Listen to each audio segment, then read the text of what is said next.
पढ़े लिखे हैं, समझदार हैं, फिर आप क्यों नहीं अपना अच्छा बुरा समझते?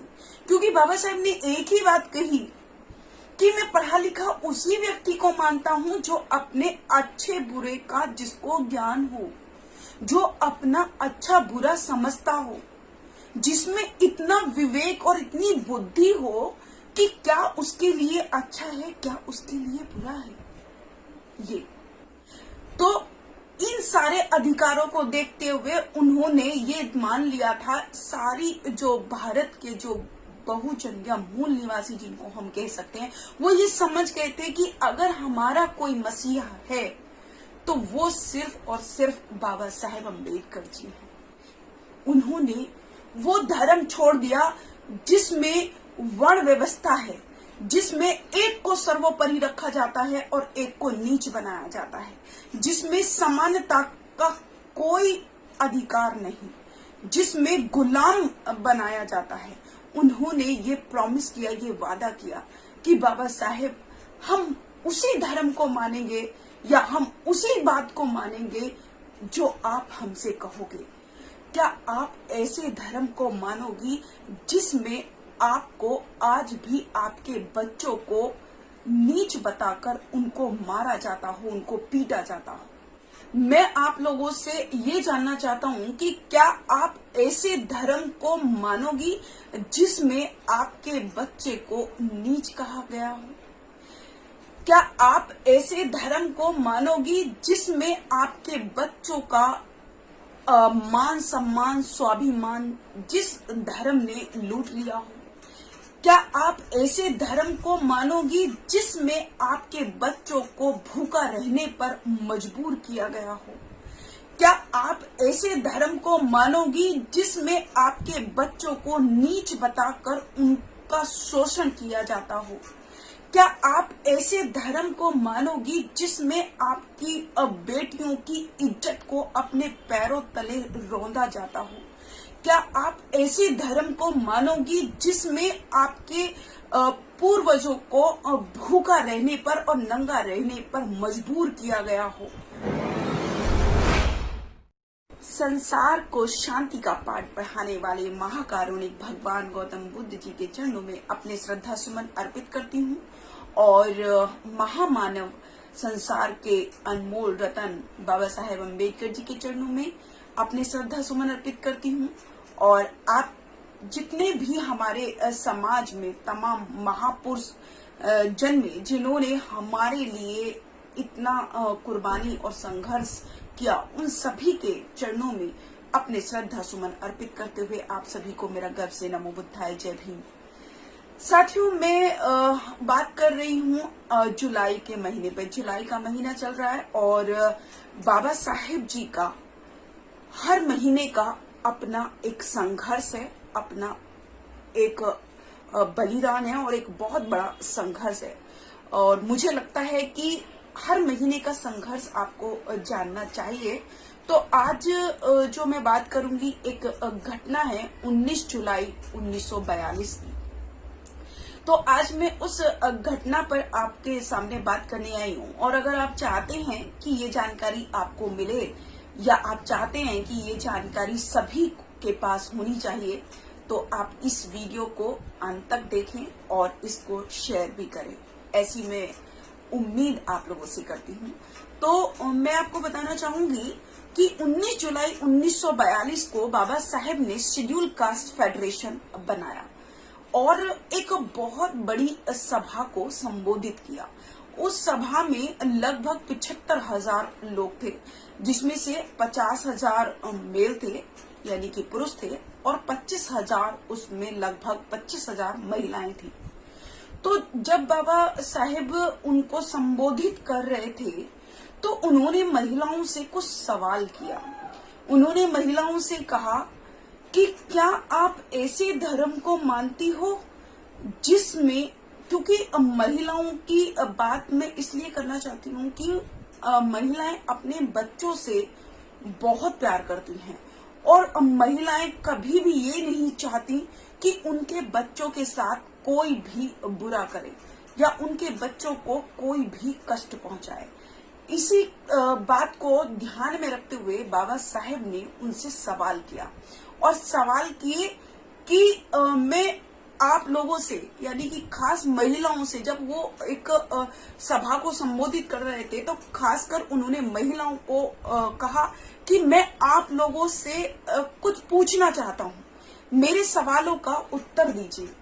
तो उन्होंने पहला सवाल किया कि मैं आप लोगों से ये जानना चाहता हूं कि क्या आप ऐसे धर्म को मानोगी जिसमें आपके बच्चे को नीच कहा गया हो?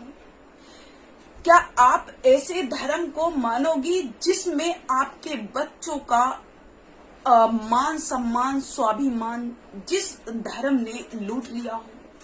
क्या आप ऐसे धर्म को मानोगी जिसमें आपके बच्चों को भूखा रहने पर मजबूर किया गया हो?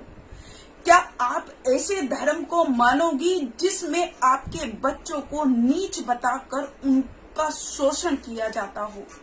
क्या आप ऐसे धर्म को मानोगी जिसमें आपकी बेटियों की इज्जत को अपने पैरों तले रौंदा जाता हो?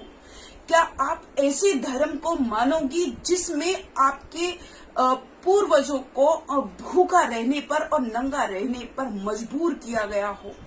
क्या आप ऐसे धर्म को मानोगी जिसमें आपको आज भी आपके बच्चों को नीच बताकर उनको मारा जाता हो, उनको पीटा जाता हो? क्या आप ऐसे धर्म को मानोगी? बाबा साहब ने ऐसे तमाम उनसे क्वेश्चन किए तो सभी महिलाएं रोने लगी और जोर जोर से चिल्लाने लगी, नहीं बाबा साहब, हम ऐसे धर्म को नहीं मानेंगे, हम ऐसे धर्म को लात मारेंगे, हम ऐसे धर्म को बिल्कुल खत्म कर देंगे।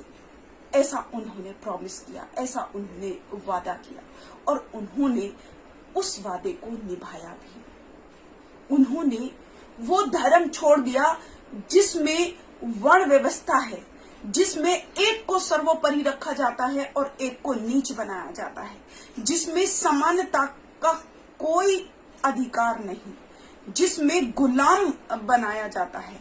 उन्होंने ये प्रॉमिस किया, ये वादा किया कि बाबा साहेब हम उसी धर्म को मानेंगे या हम उसी बात को मानेंगे जो आप हमसे कहोगे, क्योंकि हम समझ गए हैं, हम जान चुके हैं कि एक आप ही हमारे मसीहा हो जो हमारे भलाई के लिए, हमारे अच्छाई के लिए काम कर रहे हैं, जिन्होंने इतनी कुर्बानी हमारे लिए दी है। हम समझ गए हैं बाबा साहब, क्योंकि वो इसलिए भी समझ गई थी क्योंकि बाबा साहेब ने 29 अगस्त 1932 को उनको तमाम वो अधिकार दिला दिए गए थे जिससे उनको वंचित रखा गया था। सार्वजनिक सड़कों पर उनको चलने नहीं दिया जाता था। ये बाबा साहेब ने राउंड टेबल कॉन्फ्रेंस से जाकर ये अधिकार अंग्रेजी सरकार से उनको दिला दिए थे। बहुत सारे तमाम अधिकार ऐसे दिला दिए थे जो उनके बच्चों की बलि लिया करते थे, उस बलि पर रोक लगवाई। बाबा साहेब ने सार्वजनिक सड़कों पर चलने फिरने का अधिकार दिलाया, बाबा साहेब ने शिक्षा का अधिकार दिलाया। ये सारे जो अधिकार दिला दिए थे, बाबा साहेब ने राजनीति में अधिकार दिलाया। तो इन सारे अधिकारों को देखते हुए उन्होंने ये मान लिया था, सारी जो भारत के जो बहुजन या मूल निवासी जिनको हम कह सकते हैं, वो ये समझ गए थे कि अगर हमारा कोई मसीहा है तो वो सिर्फ और सिर्फ बाबा साहेब अम्बेडकर जी हैं। इसीलिए बाबा साहेब ने जब उनसे सवाल किए तो वो चिल्लाने लगी कि नहीं बाबा साहब, हम ऐसे धर्म में लात मारेंगे, हम ऐसे धर्म को ठोकर मारते हैं जो हमारे बच्चों की बलि लेता था, जिसने हमें नीच बनाया, जिसने हमें हर अधिकारों से वंचित रखा। हम ऐसे धर्म को नहीं मानेंगे, ये हम आपसे वादा करते हैं। ऐसा उन्होंने वादा किया। तो मैं अब आज पूछना चाहती हूँ, आज अपनी पढ़ी लिखी बहनों से पूछना चाहती हूँ, अपने भाइयों से पूछना चाहती हूँ कि क्या आप बाबा साहेब के संघर्ष को भूल गए? क्या आप उनके दिलाए गए अधिकारों को भूल गए जो आज भी आप उस गुलामी की दलदल में हो? क्यों हो आप उस गुलामी की दलदल में? उस गुलामी की दलदल से आप निकल क्यों नहीं जाते? आप पढ़े लिखे हैं, समझदार हैं, फिर आप क्यों नहीं अपना अच्छा बुरा समझते?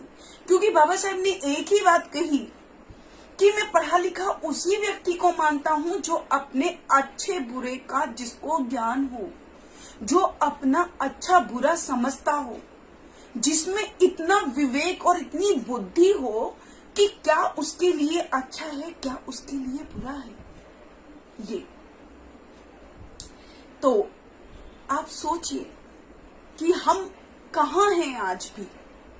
क्या बाबा साहेब ने, या हमको ऐसा लगता है कि बाबा साहेब ने हमारे हित के लिए नहीं किया कुछ, इसलिए हम उनकी बात को नहीं मानते? क्या बाबा साहेब ने हमारे लिए कुछ गलत किया इसलिए हम अपने बाबा साहेब की बात को नहीं मानते? क्या हम इसलिए बाबा साहेब की बात को नहीं मानते कि हम उनसे ज्यादा समझदार हैं, या हम ज्यादा पढ़े लिखे हो गए? क्या इसलिए हम बाबा साहेब की बात को नहीं मानते? अरे जिस आज पढ़ाई लिखाई के बलबूते पर, जिस आज ऑफिसर बनकर आप बंगले में, गाड़ी में घूम रहे हो ना, वो हमारी मेहनत का नतीजा नहीं है, वो बाबा साहब के कड़े संघर्ष, उनकी बलिदान का नतीजा है। जो आज हम अच्छे घरों में बैठे हैं, आज जो हम अच्छी नौकरियों में बैठे हैं, तो सोचिए कि कब तक गुलाम बनकर रहना चाहते हैं, कब इस गुलामी को छोड़ेंगे हम? तो ये सोचिए। और मैं इसी बात के साथ अपनी वाणी को विराम देती हूँ। आप सभी को मेरा फिर से एक बार गर्व से नमो बुद्धाय, जय भीम, जय भारत, जय संविधान।